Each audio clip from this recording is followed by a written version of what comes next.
జగన్ మీద పంచులు అని ఉంది. అది చూసారో చూడలేదు నాకు తెలియదు. అలాగే ఎన్టీఆర్ బిడ్డను తిడితే కాని పార్టీ, ఎన్టీఆర్ బిడ్డను విమర్శిస్తే పెగలని నోరు ఇవాళ ఎందుకు పెగులుతుందో పెగలని నోరు. సో అది ఇంకా రఘురాం గారు కూడా ఉన్నాడు, ఇంకా నాకు పదవులు ఇస్తాను, అది కూడా మాట్లాడారు. అంటే మీరు ఒకే పాయింట్ చూపిస్తున్నారు. జగన్మోహన్ రెడ్డి కూడా సలహా ఇచ్చారు. జగన్మోహన్ రెడ్డి గారు నువ్వు కనుక ఇది ఖండిస్తే నీ స్థాయి నీ హైటు పెరుగుతుందని చెప్పారు. కానీ ఆయన ఈ పిన్న పాపాన్ని పోలం. అతని కోసం ఎక్కువ ఖర్చు పెట్టింది నేనైతే చాలా మంది పరిమాణాలను కంటిన్యూ చేసుకున్నాడు. అతని ఇష్టం, అతని దౌర్భాగ్యం, అతని రాజకీయ వివేకం అది. అలాగే 5 ఏళ్ల పాటు పదవులు తీయకుండా అతను ఉంచుకొని కొల్యూడు రాజకీయాలు చేసి జగన్మోహన్ రెడ్డి నేను సంఖ నాకిచ్చింది ఈ జిల్లా మాజీ మంత్రులే. నువ్వు ఇప్పుడుగానో తెలుసుకోమని అంటే నేను 35 నిమిషాలు నేను ఆ మీటింగ్లో మాడే కార్యకర్తల మీటింగ్ ప్రయోజనాల కోసం అయితే ఇప్పటికైనా నువ్వు మారి ఈ బూతులు తెట్టే దూరం పెట్టి నాకేమవుతుంది, నేను ఫెయిర్గా ఉంటా. చంద్రబాబు నాయుడు గారు అంటే మాట తీరు వైఖరి మారింది. కొడాలని నేను సూటిగా సుస్పష్టంగా అడుగుతున్నాను. నువ్వు కనీసం ఇదివరకు మాట్లాడినట్టు మాడితే నువ్వు దమ్ముగల నాయకుడు అనుకుంటావు. నువ్వే సో సాక్షి తెలుగువాళ్ళ మనస్సాక్షి, మీకు అసలు సాక్షికి మనస్సాక్షి లేదు. అసలు మీ జగన్మోహన్ రెడ్డికి నేను ఖర్చు పెట్టినంత ఎవడో ఖర్చు పెట్టలే. మీరు నా మీద తగులుకుంటే బుద్ధి ఉండాలి మీకు. ఎయిర్పోర్ట్ కాంట్రాక్ట్ నా మనిషికి దక్కలేదని నేను మాట్లాడంట. సాక్షికి బహిరంగ సవాల్ చేస్తున్నా. జగన్మోహన్ రెడ్డి గారు మీకు కూడా చెప్తున్నా, మీ దగ్గర 1 సంవత్సరం 8 నెలలు పనిచేశారు. ఇక 14 చెప్పిందే చెప్తే ఈనేవాడు కూడా బోరు కొడుతుంది. కానీ నా మనిషికి టెండర్ రాలేదని చెప్పి నేను మాట్లాడానంట. నేను ఈ కాంట్రాక్టులు నేను టెండరు నేను ఒకవేళ అడిగినట్టు కానీ నిరూపిస్తే నా ఎమ్మెల్యే పదవి నేను అడగలేదని చెప్పట్లేదు. నేను అడిగా, మీరు వెళ్ళట్లేదు, అది ఐడియా ఉంది. నేను వెళ్ళా మొన్న మీటింగ్కి. ఎస్ వెళ్ళా. అసలు ఇప్పుడు ఈ మీడియా సోదరులు కూడా సుస్పష్టంగా అడుగుతున్నా, పార్టీ కాదని, చంద్రబాబు నాయుడు గారు అరెస్ట్ అప్పుడు పార్టీ కాదని, మేడం మొత్తే పార్టీ కాదని, లోకేష్ బాబు ఈ నియోజకవర్గంలో నడిచెళ్తుంటే పార్టీ కాదని చెప్పి ఇవాళ పార్టీ అయిన వాళ్ళు ఏం చేద్దాం అనేది మా కార్యకర్తల గోల, మా గోల. వాళ్ళని సముదాయిస్తానికి నేను ఏదో ఒకటి చెప్పాలి కాబట్టి అరే బాబు చూద్దాం, మన కార్యకర్తల మీటింగ్ చేద్దాం, ఫైనల్గా కార్యకర్తల అభిష్టం మేరకే నడుస్తాం, మీరు ఏదంటే అది చేద్దామని చెప్పాడు. కానీ మీడియా ఏం చేస్తుంది, నేను ప్రభుత్వానికి వ్యతిరేకంగా మాడా, పార్టీకి వ్యతిరేకంగా మాడానని చెప్తుంది. నేను పార్టీకి వ్యతిరేకంగా నేను మాట్లాడాల్సిన అవసరం నాకు లేదు. అంతే తప్ప ఒకవేళ నేను మాడదాం అనుకునే ఉద్దేశం ఉన్నా నేను సూటిగా మాడతా తప్ప ఇలా డొంక తెలుగు రాజకీయాలు నేను చేయను. అసలు అది మీడియాలో చాలామంది తెలుసని నేను భావిస్తున్నాను. అంతే తప్ప నేను ప్రెస్ మీట్ పెడితే నా మీద మీరు రాయొచ్చు ఇలా అని. అంటే శాసనసభ్యుడిగా, ఎయిర్పోర్ట్ వైస్ చైర్మన్గా జరిగిన తప్పుని ఎత్తి చూపటం కూడా చేయలేనప్పుడు ఎమ్మెల్యేగా ఉండి ఉపయోగం ఏంటి? మీరు అడగడం కరెక్టే. కాంట్రాక్టర్లు వరుసగా ప్రత్యర్థులకి ఇవ్వడం, అదేవిధంగా డబ్బులు కూడా ఇవ్వడం, అంటే ఇది విత్ ఇన్ ద పార్టీలో ఎవరో సపోర్ట్ ఉండబట్టి జరుగుతుంది అనుకోవచ్చా? సరే, ఇప్పుడు అది సపోర్ట్ ఉందా లేదా అంటే ఇప్పుడు విజయ డైరీ ఉందండి. ఈ విజయ డైరీ అనేది సర్వనాశనం అయింది. ఆ డైరీ డైరెక్టర్ కూడా అతని స్థాయికి నా గురించి మాట్లాడాడు. నేను చిల్లరాడిని కాదు కాబట్టి నేను ప్రెస్ మీట్ పెట్టి మీతో మాట్లాడను. నేను అసెంబ్లీలో మాట్లాడాను. చట్టసభ్యుడిగా నాకు రైట్ ఉంది. నా కాన్స్టిట్యున్సీలో ఉన్న గవర్నమెంట్ సంస్థ మీద ఒక డైరెక్టర్ నా గురించి మాట్లాడాడు. మీరు ఎంక్వైరీ చేయమని నేను అసెంబ్లీ సాక్షిగా అడిగా, బిజినెస్ ఎంక్వైరీ చేయమని. బిజినెస్ ఎంక్వైరీ చేస్తుంది ప్రభుత్వం, గ్యారంటీగా వేస్తుందని వెయిట్ చేసి చూస్తున్నాం. సో ఇప్పుడు కార్యకర్తలు వచ్చి ఏం చెప్తున్నారు, ఇక్కడ ఊర్లో ఎన్టీఆర్ స్టాచ్యూ పెట్టిస్తున్నారు, ఇక్కడ అది పెడుతున్నారు, ఇక్కడ ఇది పెడుతున్నారు. మన క్లస్టర్ మీటింగ్కి ఎవరో వచ్చి పాల్గొన్నారు. నాకు సమాచారం ఇస్తే అంత ఇవ్వకపోతే అంత ఓటర్లో అసలు పార్టీ అని నేను గెలవాలనో లేకపోతే ఈ తెలుగు ప్రజలందరూ ప్రపంచవ్యాప్తంగా ఉన్నాడు అందరూ నేను గెలవాలని కోరుకున్నారు. ప్రపంచంలో ఎక్కడో తెలుగు వాళ్ళైనా. అలాంటప్పుడు అప్పుడే రానాళ్ళ గురించి నేను ఇప్పుడు ఆలోచన చేస్తాను. అట్టే ఉంటే ఎలక్షన్ ముందే నేనే మాట్లాడుకుంటా, నువ్వు రారా బాబు ప్లీజ్ రండి అని అడుక్కుంటా కదా బెగ్గింగ్ లాగా. నేను ఫైట్ చేశాను, నేను ఫైటర్ని. నేను ఉంటే సూట్గా చెబుతాను, దయచేసి నా మీద ఇట్టండి, మీరు దయచేసి వేయొద్దండి, నాతో మేక్ షూర్ చేసుకోండి. అంటే నేను అన్నది ఇప్పుడు కూడా చెప్పుకున్నా కదా మీకు. ఇప్పుడు నేనేమన్నా డ్రాప్ అవుట్ అయ్యి నేను విత్డ్రా చేసుకున్నా అని చెప్పట్లేదు కదా. నేను ఒక ఎయిర్పోర్ట్ అడ్వైజరీ కమిటీలో ఎయిర్పోర్ట్ వైస్ చైర్మన్గా వెళ్ళా మీటింగ్కి. అక్కడ తెలిసింది నేను మాట్లాడా, కమిటీ మీటింగ్లో కూడా మాట్లాడా. All the airlines heads and all the people who are the responsible people వాళ్ళందరూ మీటింగ్లో ఉన్నప్పుడు జరిగిన చర్చ. అది కార్యకర్తలు ఈ గోలంతా పెడుతుంటే దీనికి తోడు అది కూడా మాట్లాడా. నేను ఇప్పుడు చెప్తున్నాను కదా.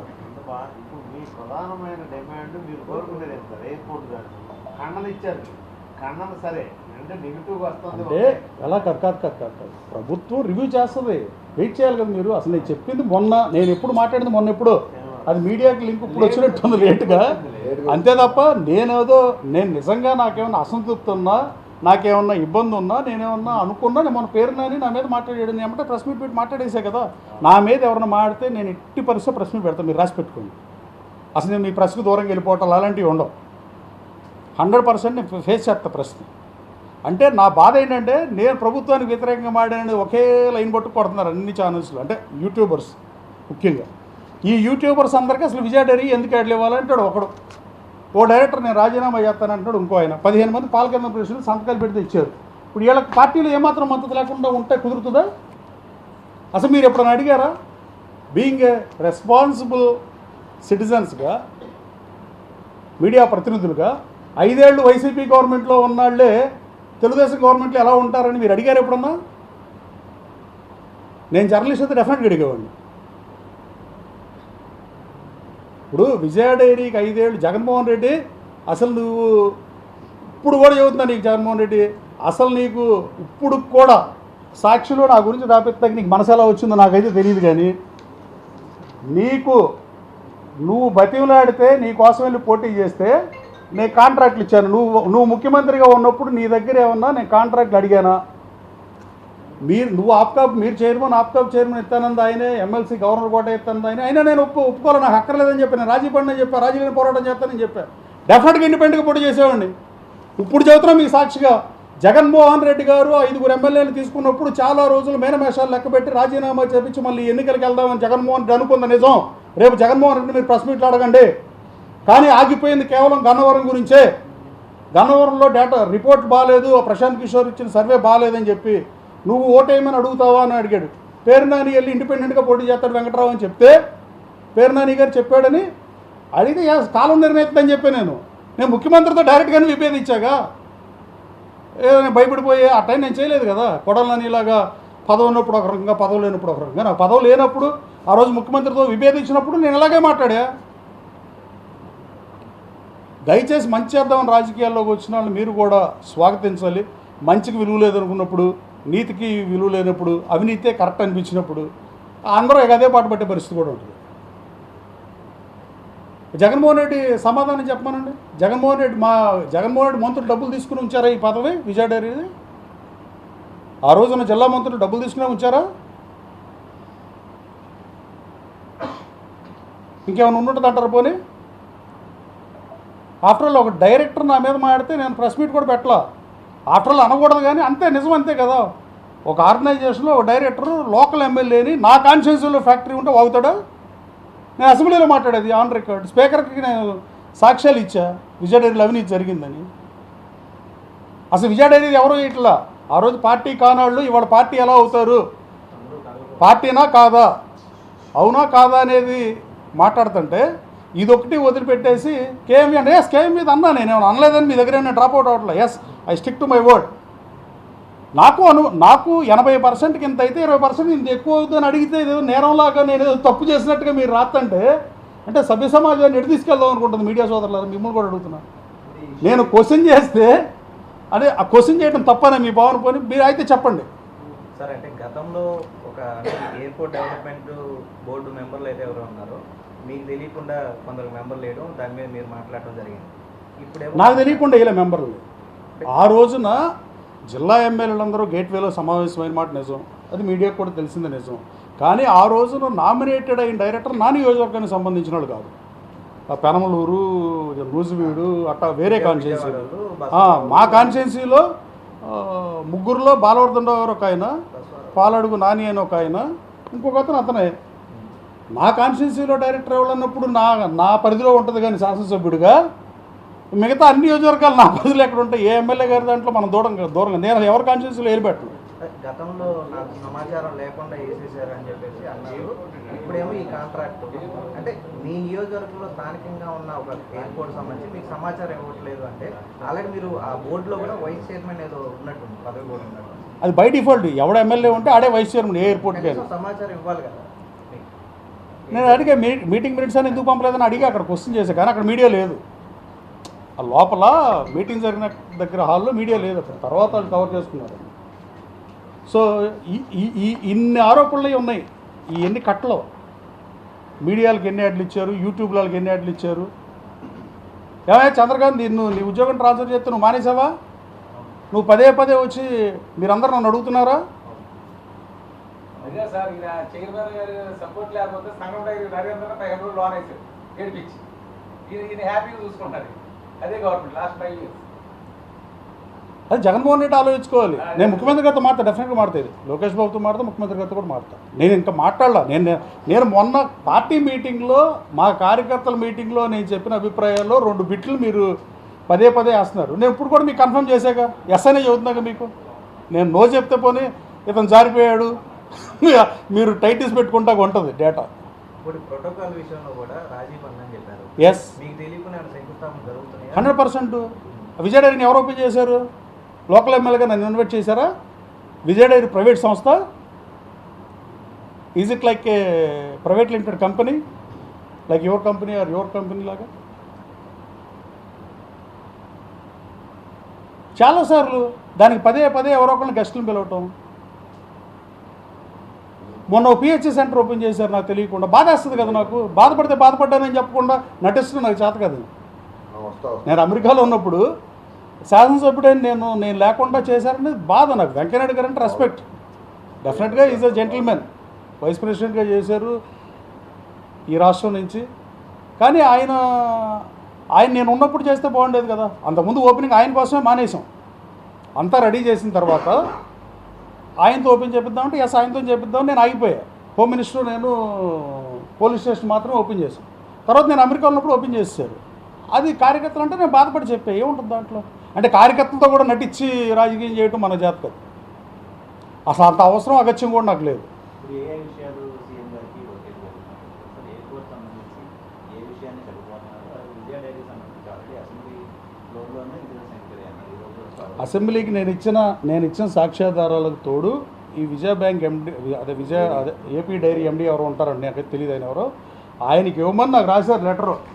డైరెక్టరు, కొంతమంది సభ్యులు, వీళ్ళందరూ. సో ఆ డైరెక్టర్కి ఇవ్వటం, అసెంబ్లీలో స్పీకర్కి ఇస్తా. చట్టసభ్యుడిగా నా హక్కు. I'm not going to leave then. అవినీతిని కక్కిస్తాం, take my word. Palla Srinivas గారు విజిలెన్స్ ఎంక్వైరీ చేయమని ముఖ్యమంత్రి గారికి లెటర్ రాశారంట నేను అమెరికాలో ఉన్నప్పుడు. నాకు మా వాళ్ళు చెప్పేది సబ్జెక్టు కరెక్షన్, మా లీడర్లు చెప్తుంది, మా పార్టీ రాష్ట్ర అధ్యక్షుడు. ముఖ్యమంత్రి గారికి అన్నీ చెప్తాను, ఏముంటుంది దాంట్లో. మేము ముఖ్యమంత్రి గారికి నేనేమి ప్రెస్ ముందు మాట్లాడి ముఖ్యమంత్రి గారికి తెలియజేద్దామని ఉద్దేశంతో నేనే ప్రెస్ మీట్ పెట్టి చెప్పింది కాదు.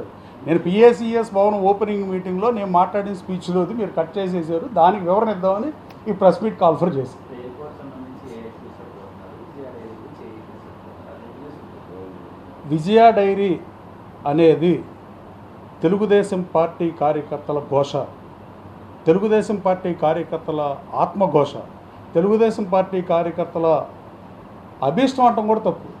వీళ్ళందరూ పార్టీ అధికారంలో లేనప్పుడు నేను కూడా లేటుగా వచ్చా. నేను రాకముందు పార్టీ ఆఫీస్ మీద దాడి జరిగినప్పుడు జైలుకి వెళ్ళి జైలు జీవితం అనుభవించి విదేశాలు వెళ్ళటం కూడా మానేసుకుని రంగనగూడెంలో 70 ఏళ్ళు 60 ఏళ్ళు వయసు వచ్చిన వాళ్ళు ఎస్సీ, ఓసీ, బీసీ అన్ని కులాల మీద ఎస్సీ, ఎస్టీ కేసులు పెడితే నా మీద కూడా పెట్టారు. అందుకే నాకు ఇంత లేట్ అయింది అమెరికా వెళ్తే. సరే, వాళ్ళందరికీ ఇవాళకి 52 మంది అలో లక్షణ అన్న పరిస్థితి. అంటే ఆ రోజున మేము పార్టీ కోసం, చంద్రబాబు గారి కోసం పార్టీ జెండా భుజాన్ని వేసుకుని మేము తిరిగితే, ఆ రోజున ఏ రోజున పార్టీ అని బయటికి రాకుండా ఇవాళ పార్టీ అని ఉండటం ఏంటని తహతహలాగిపోతుంది తెలుగుదేశం పార్టీ కార్యకర్తల ఆత్మఘోష. అది టేక్ మై వర్డ్. మీరు ఎంక్వైరీ చేయండి, వెళ్ళి నియోజకవర్గంలో పోల్ పెట్టండి, నియోజకవర్గంలో కనుక్కోండి, మీరు మీ ఛానల్స్ ప్రతినిధులు కనుక్కోండి. ఇది నేను చెప్పేది కాదు. పదే పదే మాట్లాడుతూ నాకు ఇష్టం లేక నేను వదిలేసేదాన్ని. అసెంబ్లీలో మాట్లాడాం కదా, చర్య తీసుకుంటారనే లెక్కలో నేను నన్ను వదిలేసా. ఇంకా తీసుకొస్తున్నారు, ఈ నేను తెప్పించినవి కాదు కదా ఈ ఎవిడెన్స్. ఇంతవరకు ఏ విజయ డైరీ వాళ్ళు ఎవరో చేయని విధంగా యూట్యూబ్ ఛానల్స్కి డబ్బులు, మీడియాకి డబ్బులు, రైతుల సొమ్మది. నేను కేడీసీసీ బ్యాంక్ చైర్మన్గా 10 కోట్ల లాభాన్ని 90 కోట్లు తీసుకెళ్ళా. ఒకే ఒక సంవత్సరం నేను చైర్మన్గా చేసింది. నేను ఎప్పుడే ట్యాగ్లు ఇచ్చుకోవాలా. అంటే ఇప్పుడు నా నియోజకవర్గంలో పనిచేసినా, కష్టపడినా, దెబ్బలు తిన్నా, అవహేళన పడినా, లేకపోతే వీళ్ళు ఇబ్బందులు పడినా, కేసులు పెట్టించుకున్నా, కార్యకర్తలు పెట్టించుకొని తెలుగుతాళ్ళే. తెలుగుతాళ్ళని అటు వదిలేయమంటారా? ఉద్యోగాలన్నీ వైసీపీకి ఇచ్చింది నిజం కాదా 5 సంవత్సరాల్లో? ఎందుకు పేరునాని, వెల్లంపల్లి శ్రీనివాస్ని, కొడాలని, పేరునాని గారిని వాళ్ళని అడగండి. అసలు మీరు ఎందుకు ఉంచారా అని అడగండి. మే 22న ఒక రాజకీయ పార్టీ పదవిస్తే దురదృష్టవశాత్తు మే 23న అధికారం మారితే అదే పాలకవర్గం ఎలా ఉంటుందండి? అంటే జగన్మోహన్ కూడా డబ్బులు తీసుకున్నాడా దీంట్లో? మంత్రుల స్థాయి కాదా? నేను మాట్లాడేవాడు కదా జగన్మోహన్ గురించి కూడా. లేదా సాక్షి రాస్తాడా నేను కాంట్రాక్ట్ అసలు అక్కడ కాంట్రాక్ట్ ఉందని నాకు తెలియదు. ఈయన చెప్తున్నాడు కదా నేను ఎయిర్పోర్ట్ మీటింగ్కి వెళ్ళిందే 2 సంవత్సరాల తర్వాత. అసలు నేను అమెరికా వెళ్ళి ఒక 20 రోజులు లేను. నేను సాక్షిని నిరూపించమానండి. నా ఎమ్మెల్యే తృణప్రాయంగా రాజీనామా చేసి పడేస్తా. నేను కాంట్రాక్ట్ అడిగినట్టు కానీ ఏదైనా కంపెనీని ప్రమోట్ చేసినట్టు కానీ నువ్వు రాసేటప్పుడు ఆలోచించి రాయాలి. సాక్ష్యాలు కూడా గతంలో మీరు నేను మీకు పనిచేసినప్పుడు నేను ఎలా ఉన్నా అలాగే ఉన్నప్పుడు కూడా మీరు మారారు, నేను మారలా. జగన్మోహన్ రెడ్డిని తిట్టారు, మరి ఆ రోజు ఎందుకు చేర్చుకున్నారు పార్టీలో అని అడిగి అది రాయరు మీరు. నేను వైసీపీలోని ఖండించా చంద్రబాబు నాయుడు గారిని అన్నా. చంద్రబాబు నాయుడు గారు కంట కన్నీరు పెట్టించి నియోజకవర్గంలో పోటీ చేసి నా ప్రత్యర్థి మీద మేము యుద్ధం చేస్తే మీరు అందరూ ముద్దులు పెడతారు ఏంట్రా బాబు అని చెబుతున్నాం. మరి మా పడిన బాధ మేము, గాయాలు మాకైనాయి, మా కార్యకర్తలకైనాయి. కార్యకర్తలు పార్టీ వేరని నేను అనుకోవట్లా. కార్యకర్తలు వాళ్ళ ఘోష వాళ్ళ ఇబ్బందే పార్టీ అనుకుంటున్నాను. అంత మించే ఉంటుంది. కార్యకర్తల సమావేశం పెడితే డెఫినెట్గా మీకే తెలుస్తుంది. వద్దురు కానీ మీరు కార్యకర్తల సమావేశం మీటింగ్. ఇదంతా కార్యకర్తల ఆవేదన తప్ప నాది కాదు. కానీ కార్యకర్తల ఆవేదన అల్టిమేట్గా నాదే. నా కోసం పనిచేసింది వాళ్ళు. ఎమ్మెల్యేని నేను, వాళ్ళు అవల పాపం. వాళ్ళు అతను ఓడించి నన్ను శాసనసభకు పంపించారు. అంటే చంద్రకాంత్ అనే అతని తండ్రి 10 సంవత్సరాలు తెలుగుదేశం పార్టీ ప్రెసిడెంట్ రేమల్కి, ఇతను తెలుగుదేశం పార్టీ ప్రెసిడెంట్. ఇప్పుడు అతను ట్రాన్స్ఫర్ చేస్తారా? ఉద్యోగం మానేశారు అతను 40,000 చేస్తాం. ఇవన్నీ మాట్లాడుతూ ఊరు నా అవతలాళ్ళు ఏదో పిచ్చుల మీద బ్రహ్మాస్త్రంలాగా వాళ్ళ స్థాయి పెంచుద్దని వద్దని మాట్లాడలేదు. కానీ అసలు మీడియాకి ఇచ్చిన యాడ్లే దుర్మార్గం. పూర్తిగా ఎన్ని ఎవిడెన్స్లతో సాగించారు, మొత్తం ఎవిడెన్స్తో. అరే సాక్షాత్తు రాష్ట్ర ముఖ్యమంత్రి గారు ప్రమాణ స్వీకారం చేసిన దాన్ని చెప్పి 8 కోట్లు వల్లభనేని వంశీమోహన్ అనుచరుడికి వైసీపీ నాయకుడికి వెళ్తే మనం ఏం చేయాలా? ఆవేదన ఆక్రోశం కాక ఆనందంగా ఉంటుందా ఏంటి?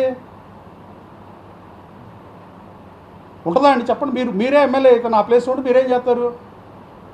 నా క్వశ్చన్ అంతా నా ప్రత్యర్థికి సంబంధించిన వాళ్ళకి కాంట్రాక్ట్లు ఇవ్వటం, నా ప్రత్యర్థికి సంబంధించిన వాళ్ళతో వాళ్ళ పనులు అవటం, నా ప్రత్యర్థికి సంబంధించిన వాళ్ళకి 8 కోట్లు డబ్బులు వెళ్ళటం, ఇవాళ కూడా అల్లు లక్షణ అన్నాడు. అసలు ఆ తెలుగుదేశం సింపథైజర్ హరికృష్ణ అనేవాడు అతను క్వారీ నుంచి తోలుకున్నారంట. కలెక్టర్ని అయితే కలెక్టర్ అదే చెప్పాడు. బిల్లేమో వాళ్ళు తీసుకున్నారు. తెలుగుదేశం పార్టీ అధికారంలోకి వచ్చి ఎవడైతే నగ్గుబాటుకు గురి చేశాడో కార్యకర్తల మీద ఎన్నిసార్లు తప్పుడు కేసులు పెట్టారు, ఎన్ని వేల కేసులు పెట్టారు. ఎన్నికేపాళ్ళు ధర్నా చేస్తుంటే అతను రాలేదా? అంటే ఇన్ని చేసి టఫ్ సీట్ కాదా? అవునా మీరు చెప్పండి. నేను నా ప్రత్యర్థి ఉన్న అల్లా డబ్బా మావులాడి మీద పోటీ చేశాను, జడ్పీటీసీ మీద ఎంపీటీసీ మీద పోటీ చేశాను. నేను ఏమన్నా అతన్ని ఎదుర్కొని ఇప్పుడు దుర్గాప్రసాద్ అనే ఇండస్ట్రీస్ట్ అతను ఆయన జైల్లో పారేశారు. ఇండస్ట్రీ ఓనర్ని ఎలక్షన్ ముందు 15 రోజులు జైల్లో ఉండొచ్చాడు. 25,000తో నేను గెలవకపోతే ఎన్టీఆర్ స్టాచ్యూ దగ్గర సూసైడ్ చేసుకుంటానని చెప్పాడు ప్రెస్ మీట్ పెట్టి. మేము యుద్ధం చేసాం ఈ నియోజకవర్గంలో, మేమేమి కేక్ వాక్ కాదు మాకు. ఈ నియోజకవర్గంలో తెలుగుదేశం శ్రేణులు ఇబ్బంది పడిగా ఇంకెవరు ఇబ్బంది పడలా. సాక్షాత్తు రాష్ట్ర ముఖ్యమంత్రి గారు సతీమణినే దూషించిన జ్ఞానం లేని వ్యక్తి. అతను చేసే రాజకీయాలు ఎలాగ ఉంటాయి? చీకటి రాజకీయాలు నడిపితే కుదరదు కదా. ఇప్పుడు కార్యకర్తలు రోజు వచ్చి అడుగుతుంది, నేనేం చెప్పాలండి? నేనేం చెప్పాలి? రోజు నాకు ఇదే పని, ఇంకా నేను సముదాయిష్టమే పని. ఈ పేపర్ కలెక్ట్ చేసుకుంటా నా దగ్గర పెట్టుకున్నాయి. నేను అమెరికాలకు ముందు ఇచ్చారు. కడియా సతీష్ కుమార్ ఎంక్వైరీ చేయండి దయచేసి. ఒక్క మీడియా సోదరుడైన బాధ్యత తీసుకోండి దీన్ని. కడియాల సతీష్ అంపాపురం మాజీ సర్పంచ్, నా ప్రత్యర్థికి సొంత మనిషి, వైసీపీ నాయకుడా కాదా? మొన్న ఎన్నికల్లో అతను పనిచేశాడా లేదా తెలుగుదేశం పార్టీకి పనిచేశాడా? అంటే కార్యకర్తల రోదన ఆవేదన అంటే వాళ్ళు ఓడిపోయినప్పుడు, పార్టీ ఆఫీస్ తగలెట్టినప్పుడు, పార్టీ ఆఫీస్ తగలెట్టిన తర్వాత కేసులు పెట్టి జైల్లో పడేసినప్పుడు బాధలు పడి, మొన్నటికి మొన్న సిఐ హనుమాన్ జంక్షన్లో సిఐగా ఉండి లోకేష్ బాబు పాదయాత్రలో కేసులు పెట్టి, తప్పుడు కేసులు పెట్టి అందరూ ఊళ్ళొదిలి పారిపోయే పరిస్థితి కల్పించాడు. 70 సంవత్సరాల వయసులో భార్యాభర్తలు పారిపోవడం అన్న సహజ పరిణామం అండి అది. వాళ్ళు ఏం పాపం చేశారు? తెలుగుదేశం పార్టీ అభిమానులుగా సింపథైజర్లుగా ఉండడం వాళ్ళు చేసిన నేరమా? ఇవాళ వాళ్ళు కెనడా వెళ్తే వాళ్ళు కేసులు తీరైపోతున్నా. నేను నాగముత్తు అని 20 లక్షల రూపాయలు డబ్బులు ఇచ్చి సుప్రీంకోర్టు లాయర్ని పెట్టా, మార్గదర్శి లాయరు, నాకు లాయర్ ఒక్కళ్ళే. నేను చేయగలిగిందంతా చేస్తున్నా కార్యకర్తల కోసం. కార్యకర్తలకు మోటార్లు తీసాడు ఓడిపోగానే అతను. నేను నా సొంత డబ్బులతో 1,70,00,000 పెట్టి మోటార్లు ఇచ్చాను రైతు సోదరులకి. ఎవడన్నా ఓడిపోతే మోటార్లు తీసేస్తాడా? ఈ నియోజకవర్గంలో ప్రెస్ కూడా, మా నియోజకవర్గంలో ప్రెస్ కూడా డిఫరెంట్గా ఉంటుందండి. Sorry to say this. మనం ఇంత అభివృద్ధి చేసినా, ఎన్ని రోడ్లు వేసినా, ఎన్ని రోడ్లు ఎక్స్టెన్స్ చేసినా ఏరు ఇక్కడ చిన్న మురుకు కనపడుతుంది. ఈ ఎత్తడు అంటే నేను సో ఎన్నికల ముందు కూడా నేను చెప్పా, పత్రికాధినేతలతో చెప్తే ఇప్పుడు ఎలక్షన్ వరకు నాకు కవర్ చేయడానికి విడిగా పెట్టారు నాకు. మేము యుద్ధం చేసిన సీటు, మేము ఊరినే గాలికి ఊరినే ఆ టైప్లో సీటు కాదు. ఇక్కడ తెలుగుదేశం పార్టీ కార్యకర్తలందరూ గాయపడి ఉన్నారు. తెలుగుదేశం పార్టీ కార్యకర్తల ఘోష డెఫినెట్గా అర్థం చేసుకోవాల్సిన అవసరం నా మీదే ఉంటుంది. నేను పార్టీ మీటింగ్లో మాట్లాడా. రఘురాం గారు కూడా ఉన్నాడు, డీసీసీబీ చైర్మన్ కూడా ఉన్నాడు నా పక్కన. సో అంతే తప్ప నేనేదో ప్రభుత్వానికి వ్యతిరేకంగానో పార్టీకి వ్యతిరేకంగానో నేను మాట్లాడుతున్నాను, ఏర్లగడ్డ తిరుగుబాటు అలా ఏమి ఉండదు. మనం ఏమన్నా అలాంటిది ఏమైనా ఉంటే నేను చెప్పే చేస్తా, కానీ ఏదైనా చల్లకొచ్చి ముంతదాసే రాజకీయాలు నేను చేయను.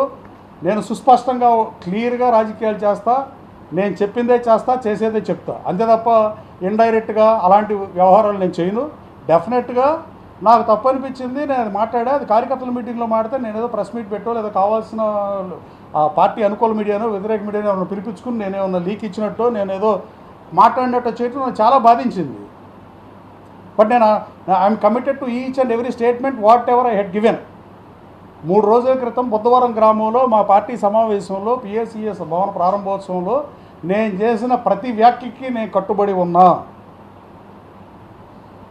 No second thought. ఓకేనా? నా మీద ఏం చెప్తారు? నేను అవినీతి చేశాను, ఇంతవరకు ఎవడో ఒక్కడు చేయలే. సాక్షి కూడా చేయలేను, సాక్షి కూడా చేయలే అనేసి ఆ ఛాయిస్ కూడా లేదు సాక్షికి. నేను ఇవ్వలా. చెప్పండి.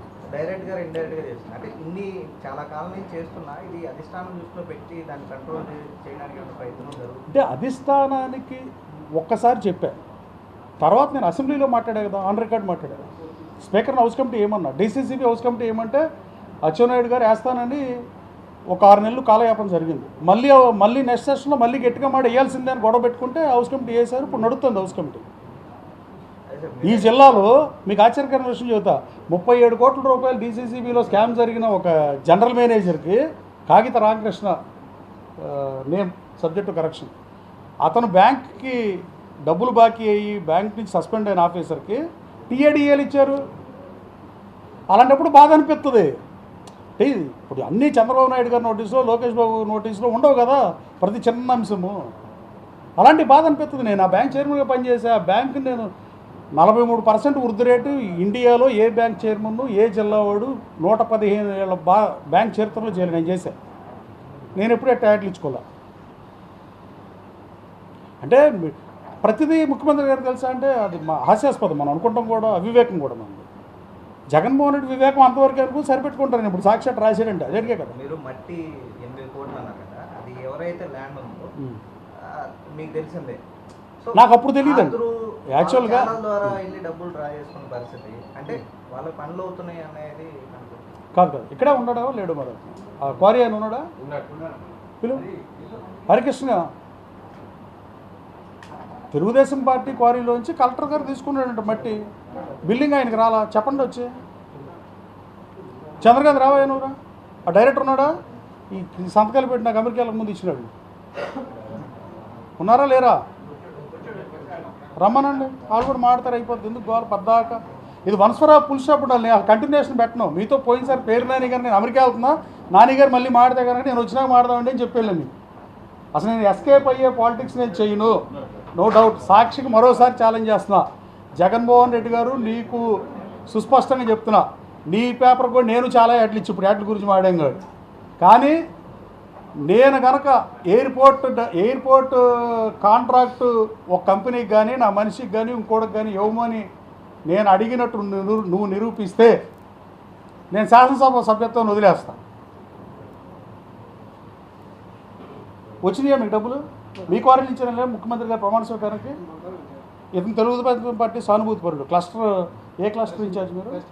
Cluster 4 incharge. ఇతను చంద్రకాంత్ పార్టీ ప్రెసిడెంట్ రేమల్, విజయ డైరీలో ఎంప్లాయీ. ఇతను ట్రాన్స్ఫర్ చేస్తే ఏమైంది? ట్రాన్స్ఫర్ అప్పుడు మామూలు జనరల్ ట్రాన్స్ఫర్ కాకుండా కావాలని ముందు రోజు చేశారు. నువ్వు వెళ్ళా ముందు రోజు వంశీ మీ ఊరు వచ్చాడా? ఎవరు ఇక్కడ బాగా చేస్తున్నారని చెప్పి అసలు కాల్ లిస్టులే బయట పెట్టేస్తే వంశీ మనుషులతో అతను మాట్లాడిన కాల్ లిస్టులే కార్యకర్తలు తెచ్చిస్తున్నారని చెప్తుంటే ఇంతకన్నా ఏం కావాలి? అసలు మీరు ఆలోచించండి, 5 ఏళ్ళు కుదురుద్దా? దొంగతనం అదేదో దాగదని సామెత కదా. 5 ఏళ్ళు కుదురుద్దా? జగన్మోహన్ రెడ్డికి అనుకూలంగా లేకుండా వైసీపీ కార్యకర్తలు, నాకు వైసీపీలో నేను 2 ఏళ్ళు వచ్చా, నాకనే వాళ్ళకి ఎక్కువ తెలుస్తుందా? ఈయన ఒకటి తెలుసు, నాకు బూత్ వైజ్ తెలుసు ఎలా ఉంటుందో. ఈయన బ్యాంక్ డైరెక్టర్ గారు, ఈయన మా కాన్స్టిట్యున్సీ అని. ఈయన బాలవర్ధన్ గారు కూడా మా కాన్స్టిట్యున్సీ. ఇప్పుడు ఇది మాకు ఇచ్చారు కదండి. అవును, ఏంటి సమస్య ఏంటి అసలు? బ్రీఫ్ చేయండి కొంచెం. ఎక్కువ కాకుండా మళ్ళీ వాళ్ళు చూపి.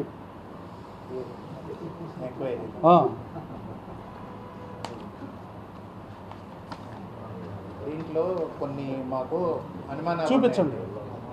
కొన్ని ట్రాన్స్పోర్ట్ విషయంలోనూ, ప్లస్ ఈ మామూలుగా యాడ్స్ అన్నీ, ఈ ఖర్చుల విషయంలో రీల్స్, ఇవన్నీ అనుమానాలు ఉన్నాయండి. ఈ అనుమానాల గురించి మేము ఇక్కడ కొంతమంది ప్రెసిడెంట్లను కలిసి సంతకాలు పెట్టి ఎమ్మెల్యే గారికి ఇవ్వటం జరిగింది. నేను అమెరికాలో ముందు రోజు ఇచ్చారు.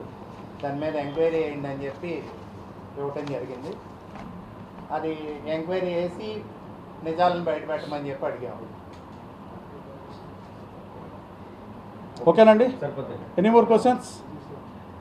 సాక్షి లేరా? ఇక ఊరిని బుర్రచేలు పోతూ ఉంటారా?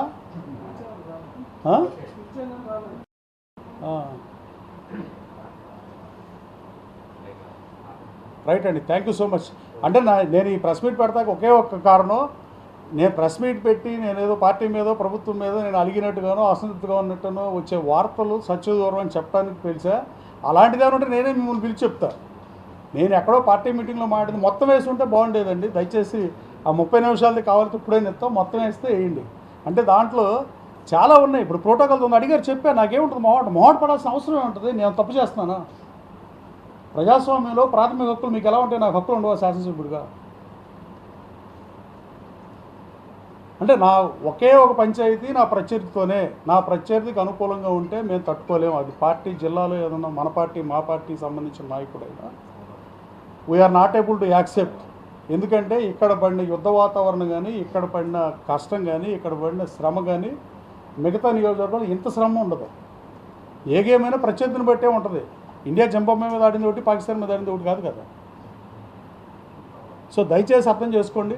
మిమ్మల్ని కోరేది ఏంటంటే, I'm humble I'm requesting each and every journalist who are here, అందరికీ చెప్తున్నా, మీకేమన్నా ఒక వార్త వేసే ముందు ఒక్క ఫోన్ చేయండి. నేను మీకు డెఫినెట్గా ఆన్సర్ చేస్తాను. ఒకవేళ నేను తప్పు చేస్తున్నా ఆన్సర్ చేస్తాను, తప్పు చేయను తెలిసి అయినా ఆన్సర్ చేస్తా. దయచేసి ఒక్క మాట అడగండి దానికి ముందు. ఓకేనా? Thank you so much. ప్రజాధనం దుర్వినియోగం అవుతుందనే మాట్లాడే తప్ప మా ప్రత్యర్థికి సంబంధించి వస్తే మళ్ళీ మాడతారు, రేపైనా మాడతారు. Note second thought. నా ప్రత్యర్థికి సంబంధించిన అతనికి దయచేసి చూసుకుని ఇవ్వండి. ఎవరు రికమెండ్ చేసినా ఎవరు చేసినా ఈ నియోజకవర్గంలో పార్టీకి పనిచేసిన వాళ్ళే సుప్రీం. నేను అశోక్ లైలాండ్ వెనక్కి వచ్చింది, మలవెల్లో బోల్డ్ మందికి ఉద్యోగాలు ఇప్పించాం. అన్ని పార్టీ కార్యకర్తలకు ఏదో ఒకటి చేయాలి. పార్టీ కార్యకర్తలకి ప్రవృత్తి రాజకీయం, వృత్తి కాదు. వాళ్ళకి ఏదో వృత్తి ఉంటుంది. రోజు పార్టీ అంటే అభిమానంతో వస్తారు, జస్ట్ వాళ్ళకి వ్యసనం పార్టీ, అందుకోసం పార్టీ కోసం వస్తారు. కానీ వాళ్ళ ఆవేదనను అడ్రస్ చేశాను నా మీటింగ్లో. That's it. థ్యాంక్ యూ అండి.